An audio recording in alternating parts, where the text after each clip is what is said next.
Hello, আজ তোমাদের সাথে একটা হেয়ার ট্রিটমেন্ট শেয়ার করতে এলাম, প্রোটিন ট্রিটমেন্ট। তো তোমরা যারা স্মুথনিংয়ের স্ট্রেট লুকটা চাও না, তাদের জন্য এটা একদম বেস্ট ট্রিটমেন্ট হবে। যারা পুজোর অফারে হেয়ার ট্রিটমেন্ট করাতে চাইছো আর বেস্ট রেজাল্ট পেতে চাইছো, তারা ঝটপট তোমাদের স্লটটা বুক করে নিও। আর কিন্তু বেশি স্লট অ্যাভেলেবেল নেই। আফটার ওয়াশ লুকটা যে কতটা ভালো এসেছিল, কতটা ম্যানেজেবল স্ট্রেট লুক দিয়েছে, সেটা তোমরা দেখতেই পারছো। জাস্ট ওয়াও রেজাল্ট, প্লাস হেয়ারটা খুব সফট অ্যান্ড শাইন করছিল। ওপর বিশ্বাস করে হেয়ার ট্রিটমেন্টটা করিয়েছে আর খুব ভালো রেজাল্ট পেয়েছে। আমি প্রত্যেকটা ক্লায়েন্টের সাথে কমফোর্ট জোন তৈরি করে দেন কাজ করি, তো তারই কিছু ক্লিপ তোমাদের সাথে আমি শেয়ার করব।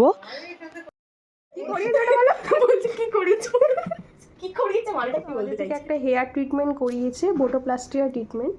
তো সুষমার কেমন লাগলো ট্রিটমেন্টটা করিয়ে, সেটা জেনে নেবো। দারুণ হয়েছে, খুব সুন্দর রেজাল্ট, আর কালারটাও খুব সুন্দর এসছে। Thank you.